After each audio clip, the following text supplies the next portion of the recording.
I'm asked this question a lot these days. Mr. Jordan, how do you see Innercell coming together? And what makes Innercell so different from any other NFC tag supplier? Well, the answer is this. Sure, we've been awarded some very strong patents. We've developed an easy-to-use software tool and platform, and we're in the process of building out the organization and infrastructure needed to consistently deliver a high-quality finished solution. That being said, Innercell is not interested in simply selling a bunch of NFC tags. Sure, as I work to build this company, I'll process a few tag orders here and there to pay some bills, but ultimately, for me, the prize isn't in selling a few thousand stickers. Instead, I'm looking to build a reliable network and platform from which NFC programs can be quickly and easily administered. My goal is to organize a system of 100 million individual nodes on this network, where passive NFC tags function as the primary point of engagement, connecting individuals to the products that they use. Inherently, in any network with 100 million actively engaged participants, it'll have value. This is what I'm counting on, and this is what I'm working to build. I'm thrilled to hear about an order from some museum in Belgium or France where visitors can get information about a painting. And it's great to hear that someone sold a bunch of NFC coasters to Anheuser-Busch.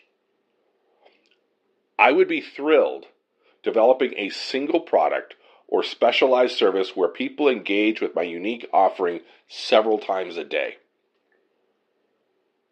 I firmly believe the key to Innercell success is in what most people refer to as the killer app. And I've developed a roadmap on how to get there, along with a list of areas we need to explore. Number one, what problem are big brands trying to solve for their customers?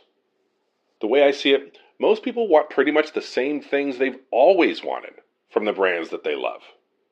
People want increasingly more value out of the products that they buy. People want to reclaim more of their lost time. And in general, people want to enjoy positive personal experiences and feel good about their close interactions with people and things. So in terms of problems I want to solve, I think my killer implementation of NFC must give consumers significantly more value for the money that they spend. For the brand, the Innercell component should dramatically increase the overall perceived value of the product. I also think Innercell can save more of the consumer's time. If Innercell can quickly remove some of the hassles and inconveniences associated with owning a product, consumers will see this as a benefit, and brands will too. And third, I believe Innercell's implementation of NFC should be used to connect people and products in ways that are continually more interesting, more engaging, and more satisfying, creating experiences that in and of themselves are valuable to the consumer. I believe any brand presented with a solution that does these three things will find tremendous benefit in the Innercell network platform. What about the perception that not everyone has access to NFC technology? Why would brands want to employ a solution that half their market can't even use?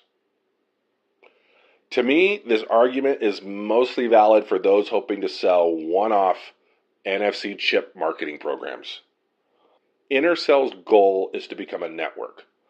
Whether we become the primary channel for notifying consumers about a product safety issue, or a medium for delivering valuable licensed content, or a delivery system for games and entertainment.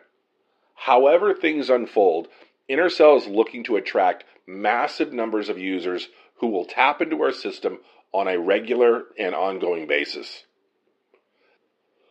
I believe those who choose to participate in the Innercell network offering will have little difficulty obtaining the necessary hardware needed to engage. That being said, I still need to be careful. It's easy for me to dismiss this objection because nearly everyone I know owns an iPhone or an Android phone with NFC capabilities.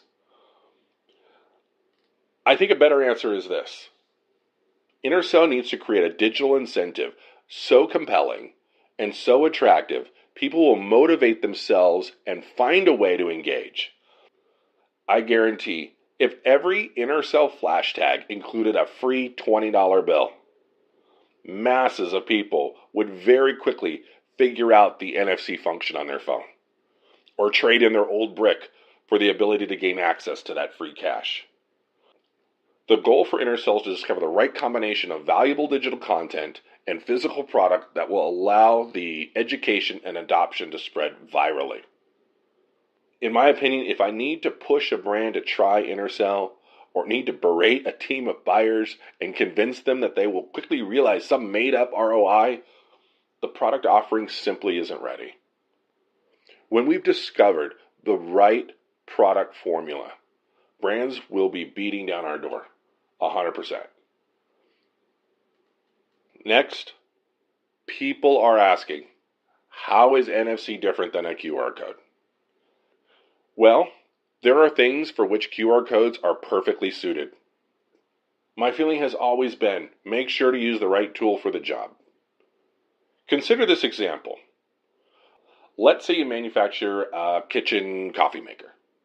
Within that coffee maker, you would like to make it as easy as possible for your customers to reorder supplies.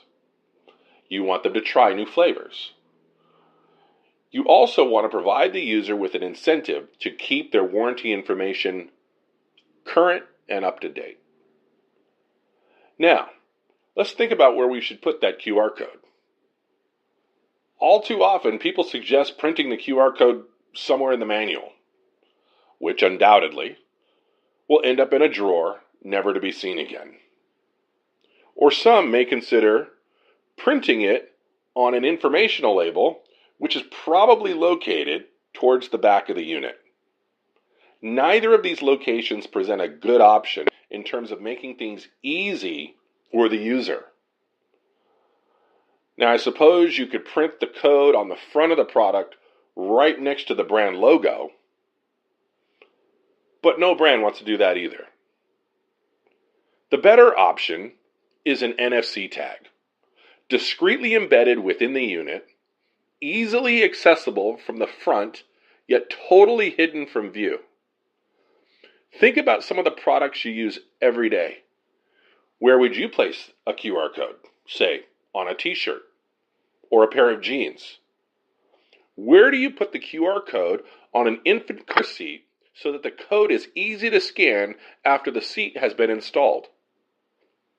What about your favorite coffee mug, television set, or $300 pair of running shoes?